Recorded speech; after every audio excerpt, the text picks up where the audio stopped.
Bonjour à tous, 12h32, on commence tout de suite le ZCL de ce mardi 2 février. Nous sommes déjà le 2 février 2016 et on peut dire que la Guadeloupe a échappé belle, en tout cas jusqu'à maintenant, puisque la conférence de presse qui se tenait ce matin à la préfecture a bien signé, a bien informé les Guadeloupéens qu'il n'y a pas encore, qu'il n'y a pas d'épidémie de Zika en Guadeloupe. Elle touche la Martinique, elle touche la Colombie, elle touche le Brésil, mais pour l'instant nous sommes épargnés, c'est tant mieux. En tout cas, les femmes enceintes devront quand même prendre un certain nombre de précautions.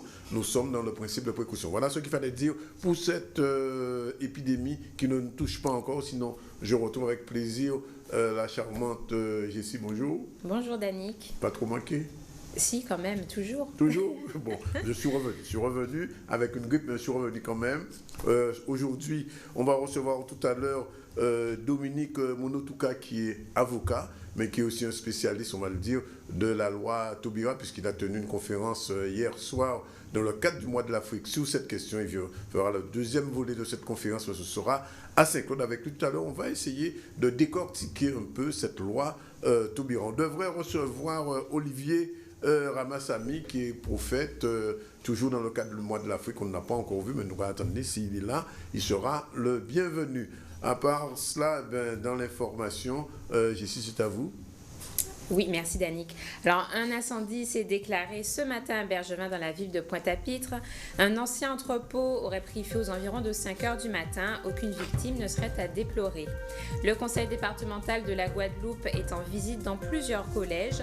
Depuis lundi, il dresse un bilan sur les travaux réalisés dans les établissements scolaires. L'occasion pour les enseignants de déplorer les insuffisances d'infrastructures pour accueillir les élèves.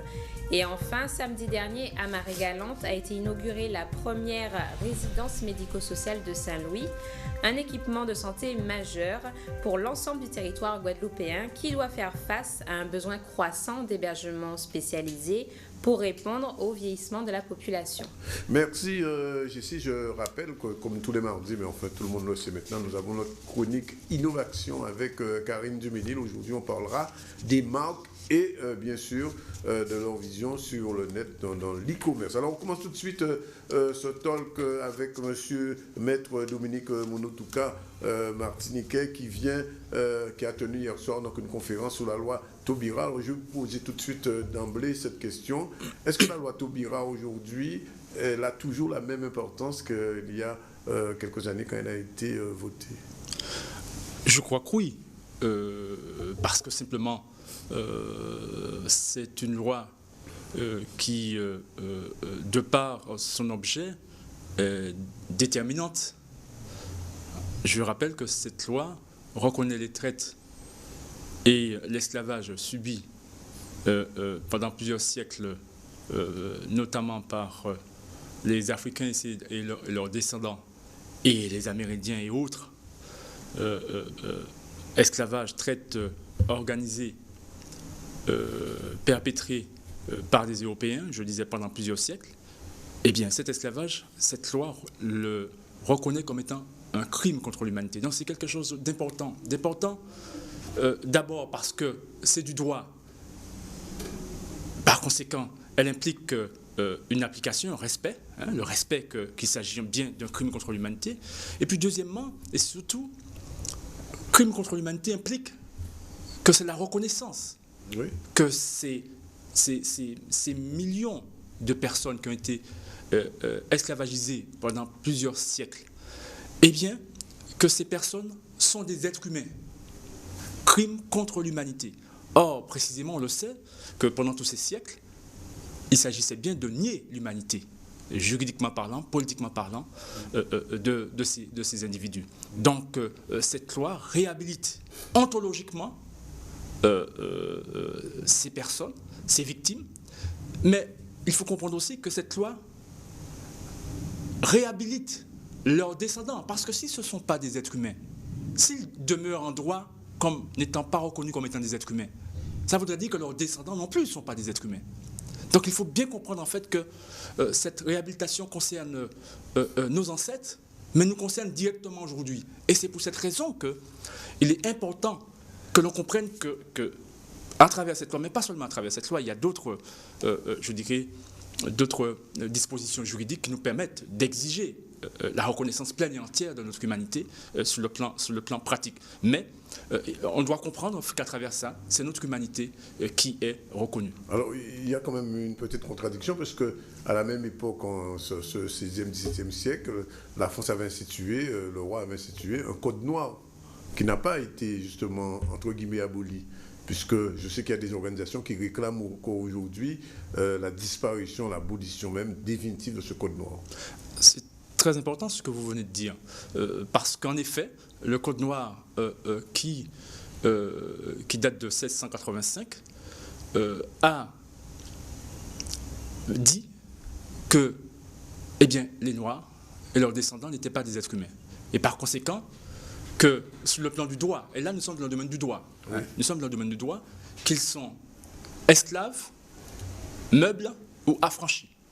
Voilà les trois catégories en fait d'identité juridique qui étaient prévues pour les Noirs et leurs descendants par le Code noir. Ces trois catégories d'identité juridique à l'analyse ne correspondent pas à des identités d'êtres humains. Ce ne sont pas des personnes humaines. Une personne ne peut pas être ni meuble, ni esclave, ni affranchi.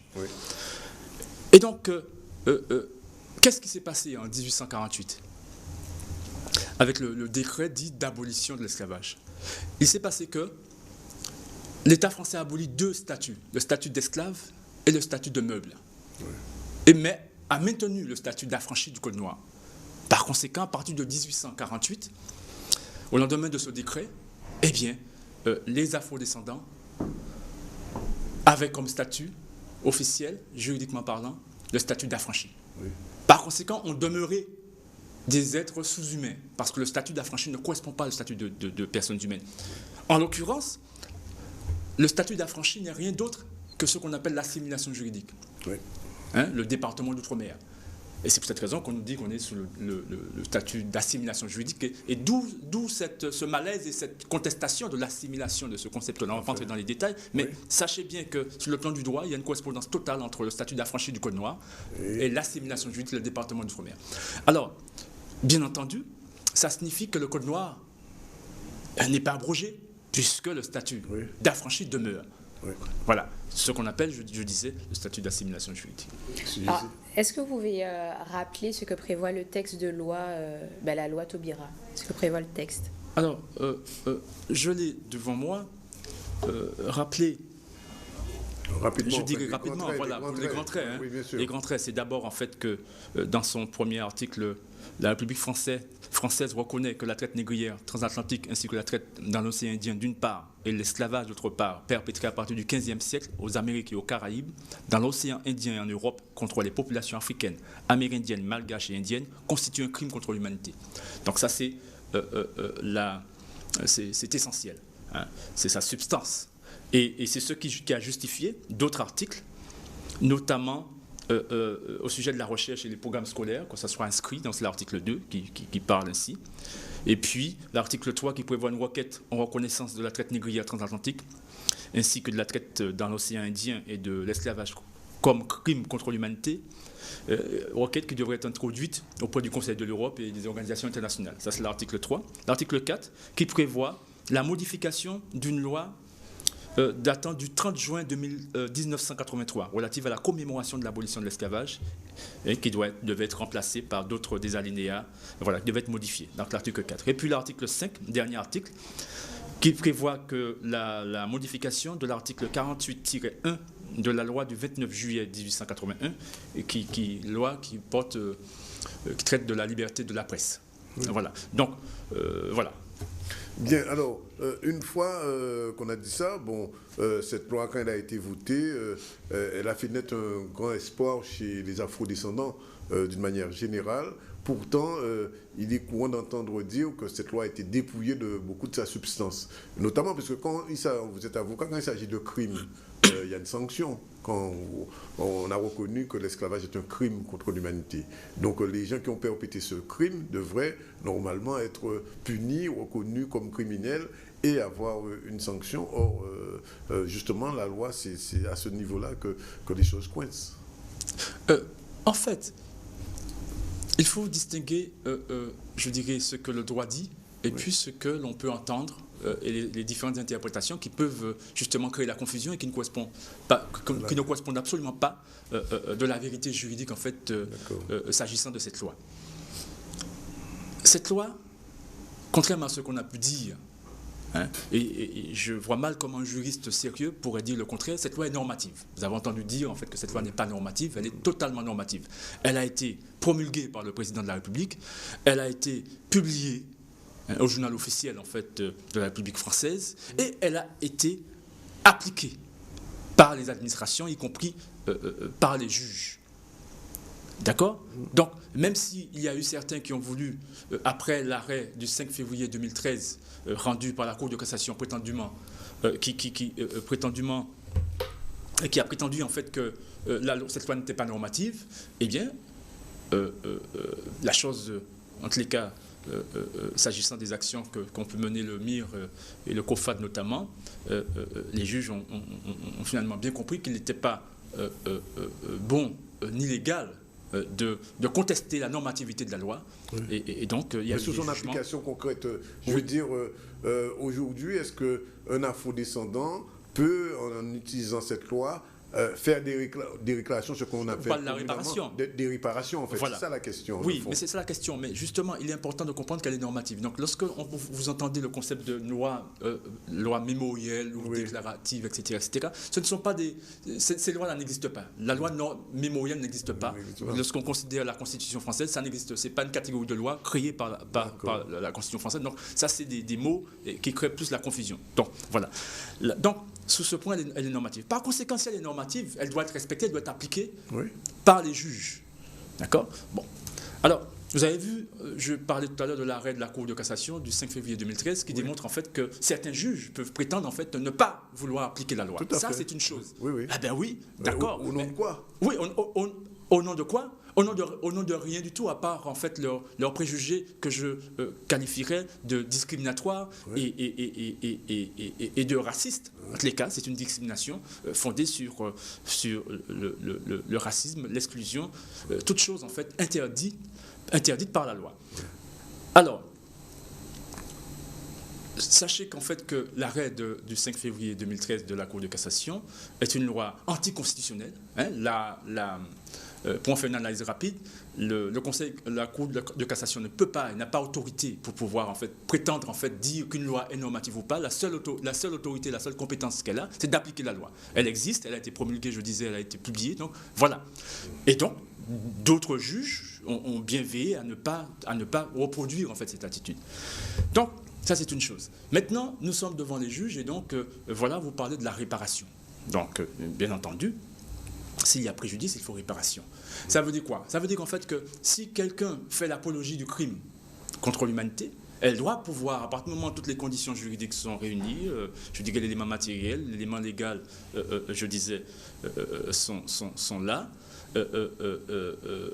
et l'intention d'en faire l'apologie, tous ces éléments sont réunis, eh bien, on peut saisir un tribunal et obtenir la condamnation de quiconque ferait l'apologie du crime contre l'humanité qui jusqu'ici, ça n'a pas réellement été appliqué, parce que on voit un peu la situation aujourd'hui, il y a eu plusieurs types de procès. Je sais même que le MIR a intenté un procès en Martinique, a essayé justement de faire appliquer cette loi. Il n'est pas parvenu jusqu'à maintenant. Alors, non.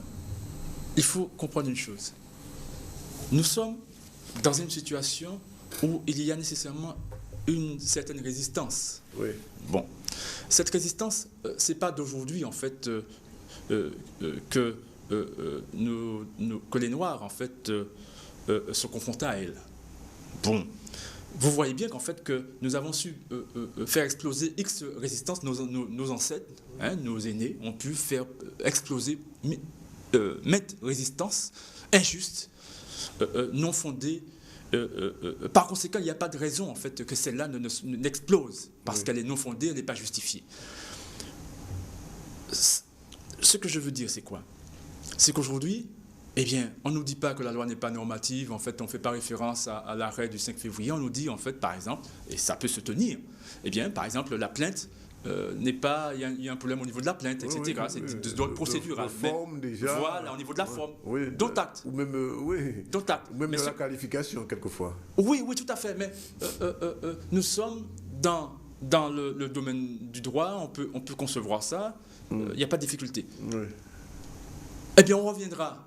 Parce que sans doute, ceux qui aiment en faire l'apologie referont en fait l'apologie, on reviendra et on corrigera en fait et on en verra alors là qu'est-ce que le juge va nous dire à ce moment-là, puisque ces éléments qu'ils ont considérés en fait comme manquants ou en tous les cas pas suffisamment réglés sur le plan procédural, eh bien vont être réglés puis on verra. Mais alors où nous parlons, la loi est normative et elle est reconnue par les juges que nous saisissons, même si à un moment donné il a fallu que le MIR et le COFAD déposent plainte contre des juges pour discrimination raciale et incitation à la haine raciale, parce qu'ils ont voulu asseoir en fait leur décision sur l'arrêt du 5 février 2013, alors qu'ils savent pertinemment que cet arrêt est anticonstitutionnel, est nul et non avenu dans sa signification juridique. Donc, à partir de là, à partir des plaintes, les juges ont cessé d'avoir cette attitude. Voilà. Alors, demain, vous avez donc une conférence sur la loi Taubira qui aura lieu sur le campus de Saint-Claude. Quelle problématique que vous allez traiter lors de cette conférence? Oui, la problématique en fait qui va être traitée, c'est celle en fait qui a été abordée essentiellement hier, à l'occasion puisque c'est la même conférence en fait substantiellement qui va être reproduite ce soir. Il s'agit de permettre aux gens de comprendre, d'avoir un minimum de maîtrise en fait des tenants et des aboutissants je dirais des questionnements relatifs en fait à cette loi. Précisément sa normativité, leur permettre de comprendre qu'elle est normative, qu'elle est totalement normative, leur permettre de comprendre qu'une loi en fait par exemple qui prévoit la modification d'autres lois est nécessairement normative. Et je vous ai cité la loi du 30 juin, à travers son article 4 qui prévoit la modification de la loi du 30 juin 1983 et son article 5 qui prévoit la modification de la loi du 29 juillet 1881 sur la liberté, portant sur la liberté de la presse. Eh bien, ces deux lois ont été modifiées par la loi Taubira. Oui. Donc, si elle n'est pas normative, je vois mal comment elle puisse en fait modifier d'autres lois. Donc, il faut que les choses soient très claires. Outre ça, je vais exposer d'autres éléments qui permettent de constater encore que cette loi est normative, puisque pour son application, il a fallu que le gouvernement prenne un certain nombre de décrets et de circulaires qui viennent en fait permettre que cette loi soit appliquée. Et donc, ces décrets ont été publiés. Vous êtes en train de dire, Maître, que certain nombre de personnes, peut-être même quelques juristes, si je ne me trompe pas, qui disaient que la loi Taubira avait été dépouillée de sa substance, pour vous, elle est restée normative et applicable dans son intégrité. C'est ce que vous êtes en train de dire. Mais totalement, mais c'est ce qui se passe. Je veux dire en fait que à cette occasion, je vais faire connaître en fait, je vais exposer des jugements, des ordonnances, des décisions de justice qui ont été rendues et qui disent, qui à aucun moment ne disent en fait que la loi n'est pas normative, la loi n'est pas applicable. Par exemple. Mais est-ce qu'il y a dans cette loi un volet concret sur la question des réparations, disant que si cette loi est appliquée dans son intégralité, les afro-descendants d'aujourd'hui, qui sont les descendants des esclaves d'hier, ont toute possibilité d'ester en justice et de faire appliquer ces réparations. Mais bien sûr, là je vous rappelle en fait, par exemple, l'article 5 de cette loi, du 21 mai 2001, donc, qui dit, à l'article 48-1 de la loi du 29 juillet 1881 sur la liberté de la presse, après les mots « par ces statuts de » sont insérés les mots « défendre la mémoire des esclaves et l'honneur de leurs descendants ». En l'occurrence, si on va voir en fait le contenu de cet article 48-1 de cette loi du 29 juillet 1881, qu'est-ce qu'on constate? On constate que, eh bien,